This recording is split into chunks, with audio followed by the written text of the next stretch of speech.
I be Kubolo boy. I started my whole life started in BA Bronhafo. Okay. In Kranza, that's where I was born. Kukufun. Yeah, so everything started there. I started my school and everything, like in terms of how I got more of in music thing. Started from the love for music, cause some of like is it my granddad? He was doing music. All right, so it wasn't that much influential in my career. Yeah, did he have like a band or? No, they were playing the local drums, like right. the Aprede and the Fonton from. They've got a particular name they use during most of the funerals and then their bands and everything. So these are some of the things they were doing. So the love for music started there, but I wasn't expecting it to use it as a profession. But then I was playing football. I was doing more of like football. I buy my own jerseys for my team. I grew like I tried getting 2 or 4 boys, and then I tried getting them jerseys to wear to represent my team. Wow! So you had like your own team. So that was more of like me trying to be a leader in my own world. So building it up, and we were winning most of the games that we were playing, and we were able to lift up the image of my area. That's Kukufu. The name not good, but we were able to manage it. So after that football thing in Kukufu, I moved out of Ukraine to Sunyani. That's when to continue my education with my is it my uncle? Yeah, he passed away some few years back, and after that we moved out to Kumasi for some like 2 weeks stay, and I moved out from Kumasi to Accra. That's when you see the whole thing is a Kubolo process, and it was helping. So what the first school that I attended in Accra was John Tay. That was I never grew up with my parents around, so it was more of like. So who were you staying with? I was living with my grandmom when I was in Kranza, like so Accra. I was living with nobody. You were living by yourself and going to school. Me at and my John brother, like PK, we were just two. He was in Datus and I was in John Tay. So it's like so, we no. when you get off school, where do you go? Where do you call home? The thing is, you call everywhere home. It's either so it got to the time that I have to face the reality. I have no choice but to live up to how I want my life to be, because your dad is in Holland, your mom is somewhere trading around the world. So it was very difficult. So you end up staying with people. All right. So you lived with somebody. My mom, friends, sometimes. All right. So it was very difficult, but. And how did you pay your school fees? They paid the school fees, and your I do the schooling. Did, and you went to school. Yeah. At least that was sorted, and at least you had a day's meal. Of course. You see, they wanted the best for me. You see, we came out from a very hard home. I don't want to use the word some sort of like word. It was very difficult. At that time, you have to think for yourself. You have to think about how you want your life to be, looking at how and where your dad is coming from, where your mom is coming from. What would you do? You have to think twice. You have to think about anything you get yourself involved. So I was doing more of like church and then playing football in school. Right. So it's either I go to classes, after classes, play football, or I visit the church. So So you did some music in the church as well?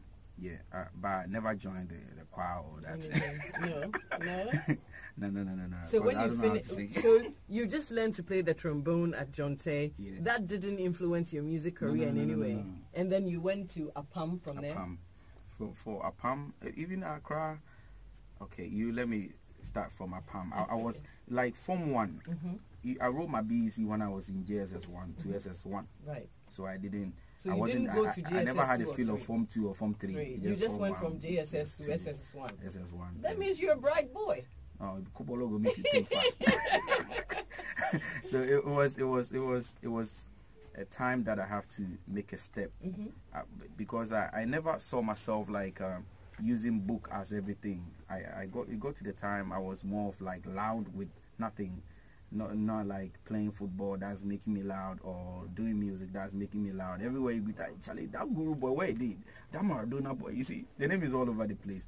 So it was this guy, is it Tutov Ogunskele, one of the Tutov guys, Ogunskele. He was there, my senior.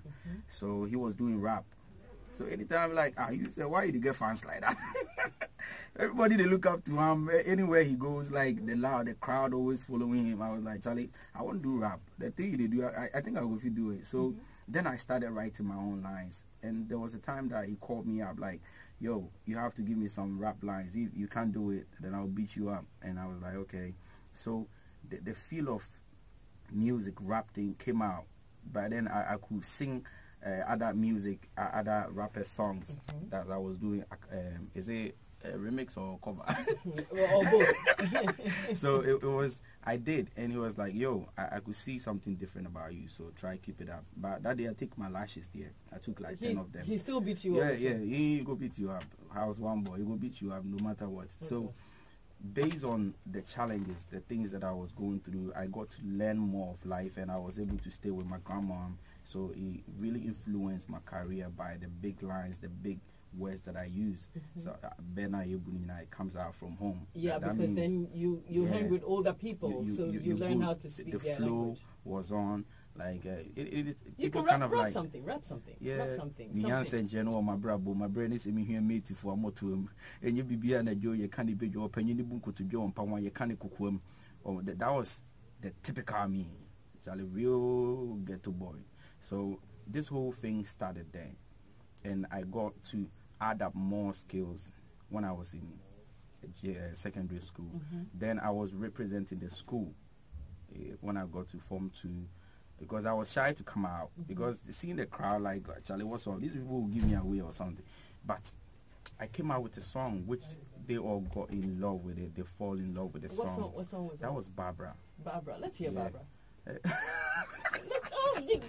Stop it. Let's hear Barbara. I'll try if I can. Yeah, whatever you can. The reason is I can't sing, so I'll try to do a cappella of me. Barbara, udo ye di meu, dema koto aminem, wa ma meu, me casa empo, me kofro bepo. So that was back then. But the rap I didn't remember. Oh, you can't remember the rap anyway. Don't worry, we'll let you off the hook. So you came from Apam, and then when you finished school, what did you want to do? After school, you see, every parent wants their child to be the doctor or trying to pick up the course that will make them look more. I don't even know the correct word for this. Prestigious, maybe. Yeah, everybody wanna present something like that book long thing. Everybody wanna present something good, and I was more of way off from that, because after my BEC, the SSE, right, I got more into music, because school I was very loud. I was representing my school in a couple of the shows that we were playing, then the Fiesta and then the Miss SS. I was representing the school, and I was doing some couple of rap battles across the schools, and I was doing good. I was winning. So I thought, like, no, I can't go all about book, but I would do the book thing for the parents, and I would do the rap thing for me. So the whole thing came out. So immediately after secondary school, I started getting myself into the street, because already I was representing the street. So I got more of like freestyle battling. I was rapping from Wapi. Actually, I was the first artist to be signed, underground artist to be signed by Wapi, that's British Council. It was officially done back then, and that gave me a lot of like courage to step up my game, because I was doing freestyle in was it Legon, when one is it a woman who approached me, then like, yo, I'm good, they would like to have me on their record label. That's Case Frequency. So I was the last artist to be signed by Case Frequency. But the signing, I'm still trying to find ways to approach British Council. Charlie, what's up? That deal, I don't see whatever happened. So that deal never materialized. So I was doing like 5 times freestyle on radio stations, Hot FM, Adom FM, some station for was it Winneba, and 2 more, and I was doing Bless the Mic. So it was like 5 freestyle in a week with nothing like repetition. You just have to go and kill it, because I wanted to start from the street and make it happen. And I got to know so many boys. I got to meet so many boys, like the the Wally, the Sako, the Stone Boys. We used to buy kinky and fish. One will pay for the kinky, one will pay for the fish. That's so it was 2 cities, so you have to share it and make sure we get whatever we want. That's what brothers do. So it was more of like the street thing going on. You without rap, that's the only thing. Then I was in level 200 because I was doing marketing as well. So where were you studying? So I dropped. I stopped. I kind of like deferred the course. Like I can't do it anymore because. Were you in Zenith College then? Yeah, I was stopping the class sometimes, and sometimes I wasn't getting the real me. It was more of like I was getting lost. But one beautiful thing about being in Zenith was the marketing was helping me how to package myself, how to brand myself, how I want the people to see identity. So I was able to have a little knowledge about marketing, about how to position yourself as a brand. So I was more of like, okay, let me do it. Then I felt I was on the right path. So with the rap thing, I got to sell myself because it was all about selling yourself, and I was able to do that. Being on stage with no song, I'll rap on stage and I'll kill it. The whole fans will go like, whoa, after my performance, everybody follows Guru because of the rap. At the end of the day, there is nothing to show for. Wow. So I had a call from Obrafo. Immediately, that was I don't like, is it 2006, 2007? I met Obrafo, and he called me up to the studio at is it Dansuman, and they asked me to do some freestyle. They've heard of me because they heard a tape and a video with me and Sakode. So it was like, yo, I would like to hear what you have, if it is the real you. And I did, and they were like, whoa. Then I had a deal immediately after the freestyle. It was a verbal deal, and it was good. Right. Actually, you won't sign you on from today. You didn't want to campaign. Wow. So how was it like? I mean, you probably have heard big names like Obrafo and co, and you were meeting him and he was signing you on. That day was a big deal. That day was more than a Christmas, because it's like you've been watching these people on TV, and this is the case. You have them one-on-one, and they kind of like having you in their record label, trying to put you on his album. It was even done with his album. All right. So it was like, JMJ, shall I give this boy beat, make it go try something. If you come out with something nice. That was the instrumentation of Kaseibo. So I took it home. On the way home, I don't know if you afford taxi, so I took Trotro. So like 5:40, like, was it 5:50, 57? I got myself into the Trotro. Exactly 6 p.m. I just breakfast started. Our mind is here. Musum for just breakfast. So everything started from there. So the feeling you got ideas from there. Charlie, sometimes the hustle they make it again. I know, right? That's life, man. So everything started from there, and here we are. So after getting everything done, he felt is a good piece, and you know how creative he is. He came out with the chorus, get everything, and he did justice to. He actually brought out the concept well, because I was just thinking about just doing it like the way he's presenting it, and he came out with the feel of, Charlie, let's do it like I'm somewhere, you're talking to me on phone. So everything got much more interested from that point, and the song came out. It wasn't actually the first song they wanted to release for the album. It was the one with him and Sako there, because they done with the video. So this one, Bola took it, played it there. He wanted to try something, and then people got love into it. And then Hit FM 2 picked it up, and I quite remember AJ and somebody, they were doing this discussion on, was it Saturday? Then they called up the artist, the name, like being mentioned in the song. And the bashing came through, and the whole hula bar, the noise started popping up. Charlie, who is that boy serving this me? They talk about it wasn't a diss, it was we trying to be creative, and here we are today. So I thank God, and I thank those who helped me out, especially from day one.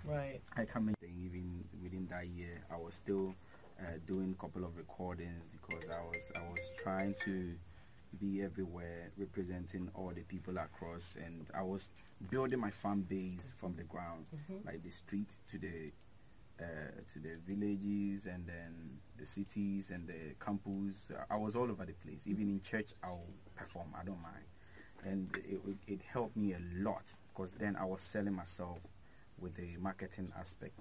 So after the collaboration with Opera 4, I had a chance to be signed to another record label, which gave me it was 2 years of re-establishing my whole career into the I would say the professional side of the career. That was Aquaba Entertainment. Then there too, I spent only a year. Then I had a chance to record Democracy and then a couple of things with J Souls, and I was doing the real rap, the street rap. So after a year, I moved on to Empire Entertainment. Yeah, I remember because most of the time, so back then I was doing the underground rap. Bolere was helping me out with the stages, the platform to perform, and there was a guy called Nana Kofi. He helped me a lot with most of the platforms. He gave me a chance to represent on the Lagos. Is it Legon? Like there is this hall inside. Week. Yeah, hall week. Is it Legon Hall? Legon Hall. Yeah, I think Legon Hall. Legon Hall week. Close to Saba. Yeah. So that was more of like the platform, and I did justice to that platform, and then I got to meet Bola. So we were officially introduced inside his office with DJ Kofi. That's back in the days. I don't really remember the year. It might be 2010. So I had a chance to record a new album, like come out with songs that would suit to the market. Because I was, after doing the rap, the thing is you need to give the people what they should rap on, like getting your mom to move, getting your grandfathers and the young kids to sing along. So I had a chance to travel to South Africa. That was my first time in South Africa for representing in this Ghana Fest show, and I did like rap. I was doing serious hip hop thing. Everybody was kind of like cool. They sing along, everything I was dropping. Then I came back. I realized I was missing up something. The real side of Africa, what we do, what the people like. Then I tried something with Bo J. He didn't like the idea because that time we wanted to come out with something different to represent Ghana. So then we recorded La Paz to Utah. So it became a very big song. So since then, I realized, oh, okay, the people want something like this with their own thing. So something that people was relate when, to. Yeah, Afrobeat was popping up. Afrobeat was more of like started strongly with the La Paz to Utah time. So I had a lot of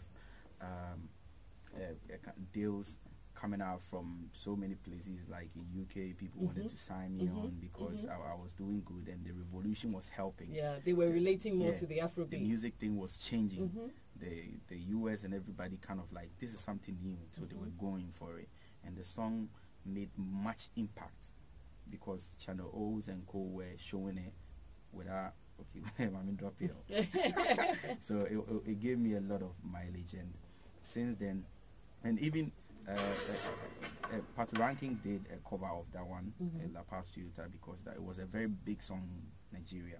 So he used the beat, and then so the moment it's a strategy most of we underground artists that we used to pick up when a song is moving out, we pick up, then we do our version, and it becomes loud, and we get a chance to be heard by the masses. So it was good, and I took my first award too in Nigeria. That's is it City People Entertainment, City People Entertainment Award, Artist of the Year right. from Ghana. So it gave me a whole lot, and since then we've been able to capitalize on that rhythm and the style, and here we are today. Yeah. So you thought that change of mind that you made at that time was what helped your music, and you were still writing your own lyrics at that time. I was doing everything. Let me go to some of your messages that have come in. Boss says, Guru, do you know that the song with the... It wasn't a diss song.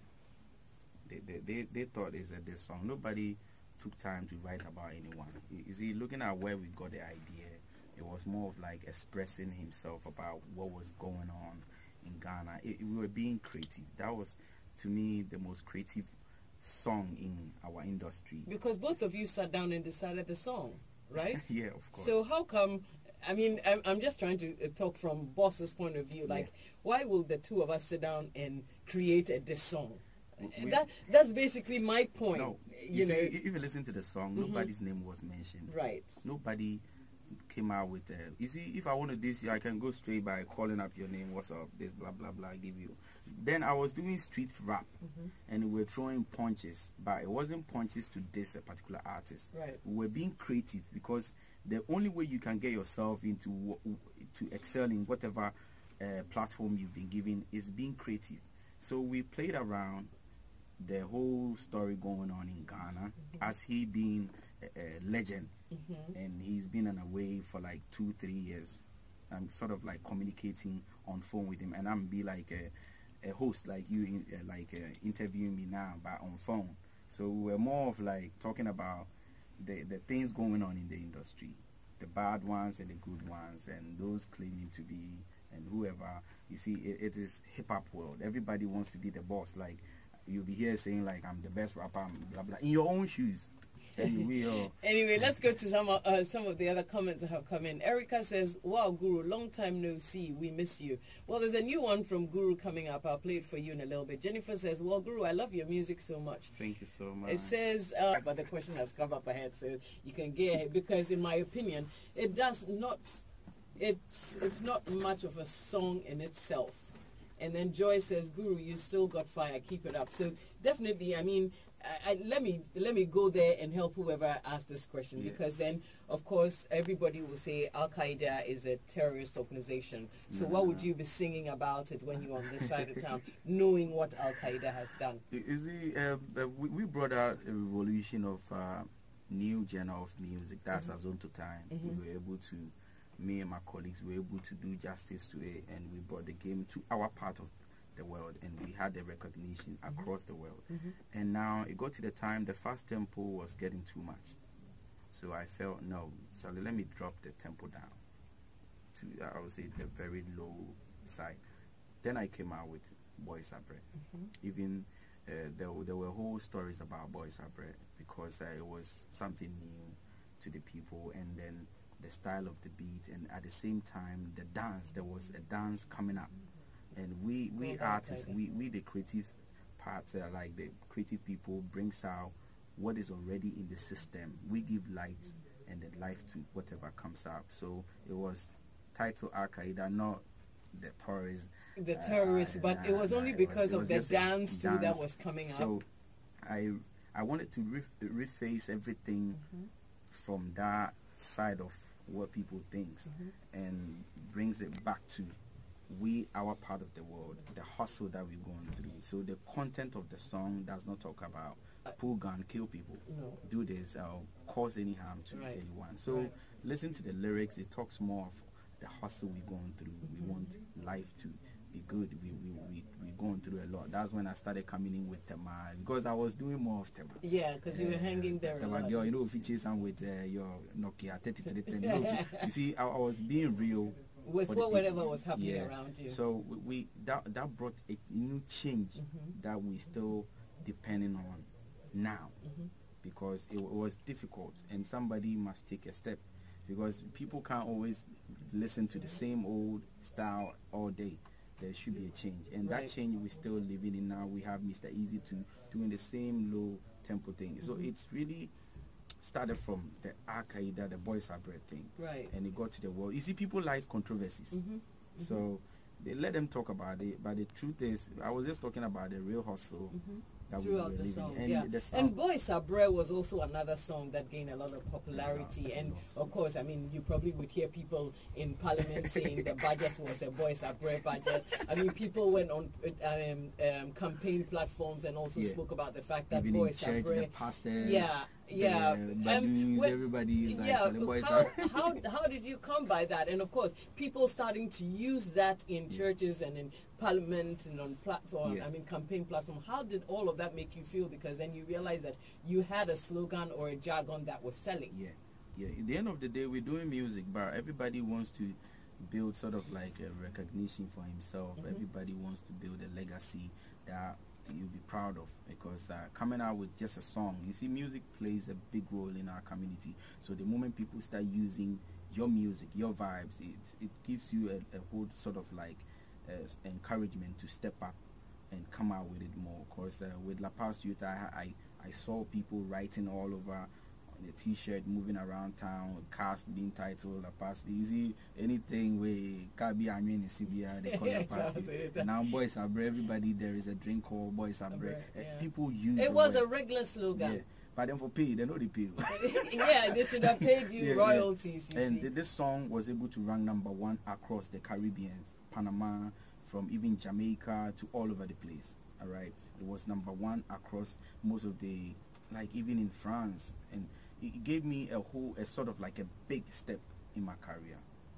Trust me. And did you get the royalties necessary for it? Our system is not helping us, so some of us don't get what we looking for. All right. Yeah. So, but we trying to make use of the YouTubes and the iTunes, and with the smart ones always making something out of the music, and that's what we're doing. But what you're supposed to gain from your hit songs, you don't make it. Right. You don't get it. You unless don't get appearance. it. John asks a very interesting question. He says, Doreen, I want to find out if Guru was paid by Toyota company for his song La Paz Toyota. No. After doing the publicities and everything, we did approach even them. We wanted to come out with a big concert. We wanted to do the video was extraordinary. I love the video. Yeah. You see, our part of the world don't really understand branding as it is. All right. Sometimes you shouldn't, before you come out with a song with even mention any company's product, you should be paid for. All right. Not even being paid for. They have to even try to approach you, or you approaching them, they wouldn't even mind you. I came out with a Pole, and I did mention a Japia Baby Face. We did approach them, and nothing came out. So it was more of like, what's up?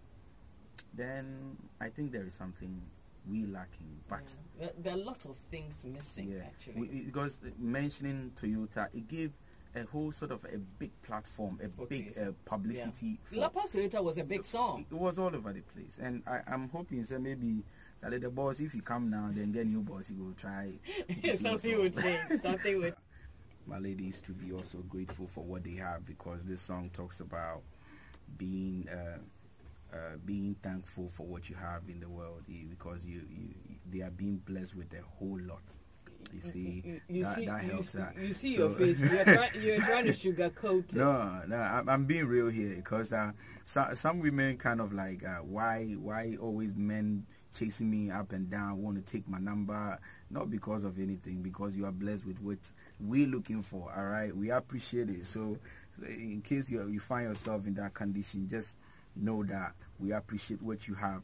All you have to do, if you don't want us to come around, you just cover it, and we cool, we're good. So, but you just didn't say that, did you? Yeah, man. You just didn't say that. I'm just trying to let every woman knows that we the men appreciate them a lot, and we like all that they have. We like your all. Okay. Eben says, Doreen, I hear Guru likes stealing people's songs. What can he say about it? Stealing songs? I wonder what is it a woman or a guy? Oh, no. He says stealing songs. He's not talking about... No. He's just talking about music. Guru has never steal any one song before. It's unfortunate how people come out with all this propaganda, trying to defame or trying to drop down, try to strike your hard work down. Okay, quick one.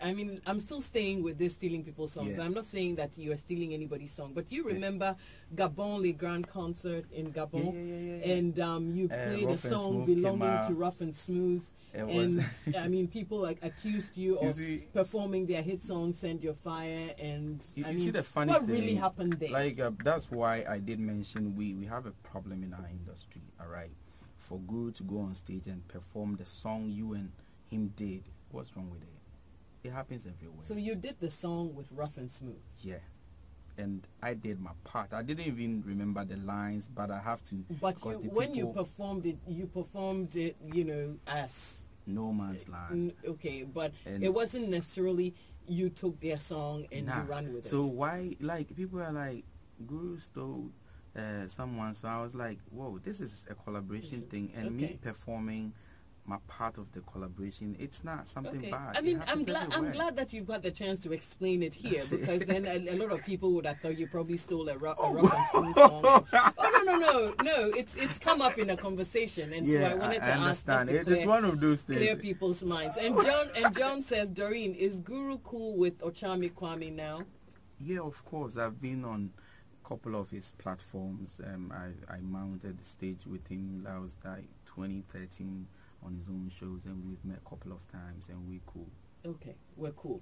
Guru, your new track with Nasi was mind-blowing. Of course, I wanted to talk about that because, Yeah. I mean, Boys. we've always known Nasi to play a lot of gospel music. Then all for a sudden, Guru and Nasi are on one song and they're playing Boys. What happened? Whoa. How did this collab come about? You know, Nasi, to me, he's a legend in our part of the world. Like, we respect his stuff that he brings out, his music, and he's a musician. I want people to get that. He's an engineer. Yeah. He always want to be creative. The most important thing is the concept, the content of the song. What does it talks about? Is it about something negative? No. They're just trying to encourage the young ones. Like, this is though we don't have anything, though we start in life, but hey, you can't take away what we really admire, what we cherish. So we will hold on to it. Either we're driving Motorola or like, is it that Okada? Still, we get him. You see, he's trying to not to discourage the youth to believe themselves. So I think it's become a very popular song, Yeah. and a lot of people are playing it. And yeah, boys, it's all over the place. And thanks to the fans for holding that song down, because currently it's really the top-notch song. Okay, I think Eben went back to the song, the Rough and Smooth song. It says, "Did He's you got ask?" an agenda, Yeah, he says, "Did you ask for permission from them to perform the song?" And I hear they told you not to perform it. Okay, when Parliament, the MPs used my Boys Abroad term, did they confronted me? Go and ask them if even do your research before you come here. Oh gosh, Eben, answer this one. It wasn't me. It wasn't me. Yeah. So tell me, in all, how many years have you been doing real music? And Like 10 years. 10 years, right? Yeah, from 2007. And based on everything that you've been through from the beginning of your music career up until now, the hit songs that you've come up with, etc., is there anything that you would have done differently? No, I don't regret anything, and I think it's a lesson. You can only talk about something if you've been through it. Right. All right. So it's sort of like a challenge and a step for me to up my game. Right. You see, all those critics and that comes with it helps you to grow, because like this, like somebody even coming out with all this stuff about Rough and Smooth thing, it helped me a lot, because this the platform, or Gabon, I was able to rock a whole sports stadium. Right. They came purposely to see Guru, but here we are in Ghana. I've never been there before, nor do any promotion in Gabon, and these people they were able to ride with me back to back of my songs, like even like 15 hit songs, and they did justice to it. Watch the video on YouTube, you understand. That tells you that we're doing big and we're going forward. Anything that comes out helps us to grow. Like somebody criticizing Guru did this, blah blah. Guru, Guru didn't win an award because he's this, blah. All these things helps. It's not only our part of the world. It's happening all over the place. The Michael Jacksons, go Google about their stories, the bad side of them, the good side of them. The end of the day is what matters. What are you learning? What are you doing now? What are some of the lessons that you have learned? Me in particular, I've learned to grow and accept change. All right. And it's all about encouraging myself, not to let anybody down my spirit, but to go for what I want. So this is it. Nothing can stop me. Right. Only God. Of course, nobody can stop you but God. And thinking about the fact that a lot of young people have also entered the music industry. For you talk about, growing up in the streets, in the ghetto. A lot of people also have similar experiences that you have, and they've also tried to enter the music industry. But some of them make they make mistakes and they don't know where to go, and they don't know how to focus, and they don't know how to even live on the street and make it happen. What kind of advice do you have for musicians who are going through what you went through as a young artist growing up? There is a saying, our part of the world is Obi Anchi Akodenyami. All right, we all started from somewhere. The billionaire you see today started from somewhere, where a whole lot of people started from even from the work side of life that you wouldn't like to address. They don't want to talk about it. It's all about you motivating yourself, going for what you believe in. Right. All right. You have a dream. We all have a dream. The gate man get dream. The person who they drink around get dream. Even the billionaire self, he be rich self get dream. So how much more you have to always encourage yourself and roll with the positive people who will help you grow, people that will like contribute, make impact in your life positively. Right. Because if you surround yourself with the negative people, you always go wayward because they already know where they're going. Because you see, the funny thing about this world we live in is you knowing what is wrong and you doing it. You knowing truthfully that this attitude you putting up will end you this. Yet we go for it. But it's a step. We all have to grow. And we all were once kids and all that. Now we got what you said. That means we're growing. All right. So what do I make of today? What would I show for when I get to my 70s, God willing? Where would I be after the world? You see, these are some of the things you need to think of before putting up. So for my brothers trying to make it in life, you have to think about first God. Read your Bible more. Watch inspirational stuff. People, you see, check on your mentors. People you really want to be like. Their flaws, their difficulties, their difficult times, what they went through, what sort of steps that they took. You might find yourself more knowledge about what the real life is all about. What you see on TV is not what you see. It's not always. It's been packaged. It's been processed and it's been directed by someone. And I want you to sit back and think about what goes on behind the scenes. You're right. Quick question here. It says, Doreen, please ask Guru what happened between him and Bola Ray. And that's from Daddy Se. That was the first question. The second question was, ask him if it's true that Angel Obinim popularized La Paz Toyota. This is somebody's question. Okay, wait, what happened between you and Bola Ray? You see, Bola is, some of us, our mentor. He's been very inspirational to some of us because I joined Empire when I was coming up. And I got to know more of music when I was with Bola, because in life everybody wants to roll with the success people who will help them excel. So you roll with such people. If the moment you have such person in your life, you try to balance yourself and how to move the right time and when not to. So that's some of the things I learned from Bola. It wasn't about me being, I wasn't dreaming of being with Bola to the rest of my life. Of course. It was also a stepping stone for you. Yeah, I have to learn. I have to build up myself, move. All right. The only thing I can show for when I was with Bola Ray was the experience I had. And that's what is impacting in my music, understanding the business side. So nothing came out like, good, did Bola something wrong? We have to move in life. So there wasn't nothing, and still we're still cool.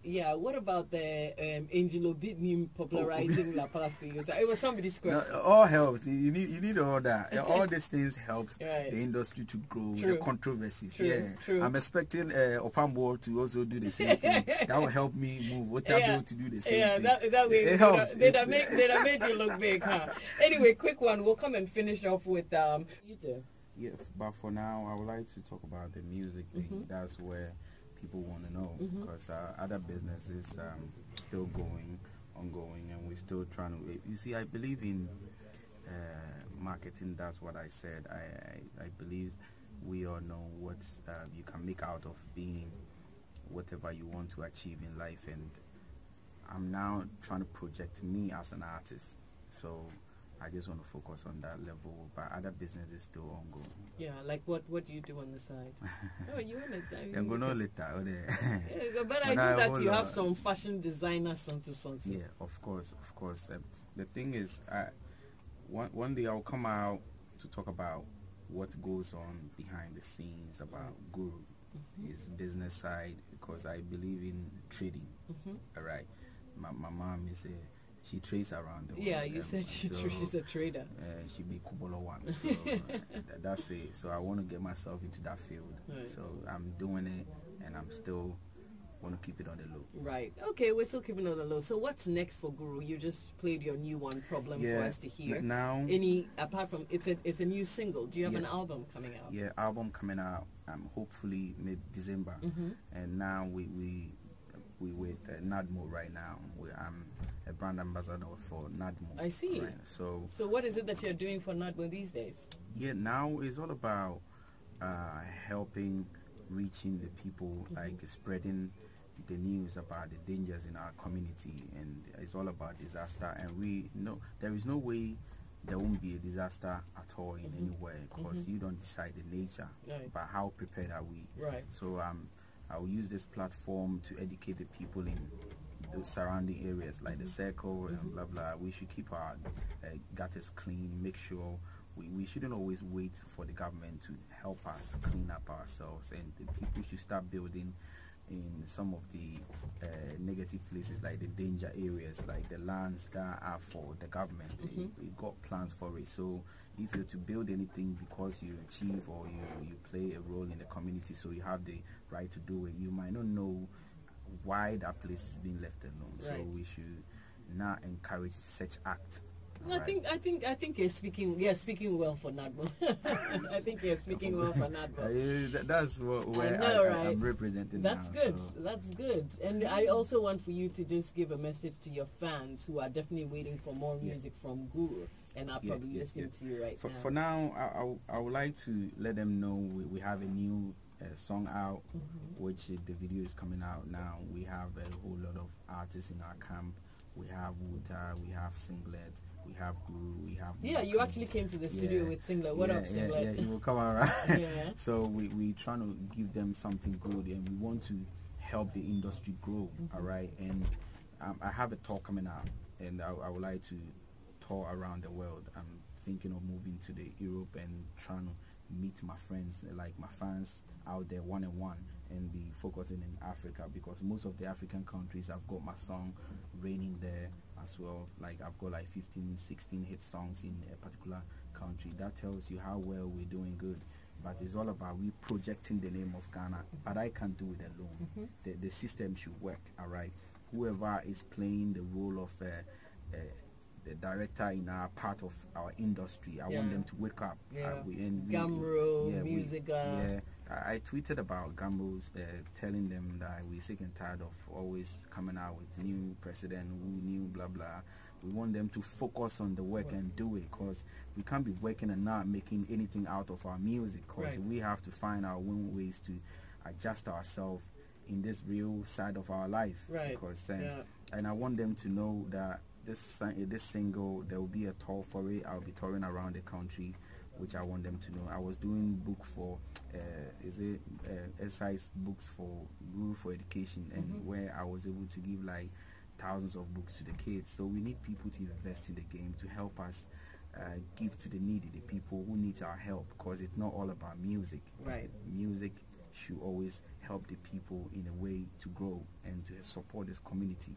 So there is a whole lot coming out from my camp, but for now, let them enjoy Problem. Okay. Problem.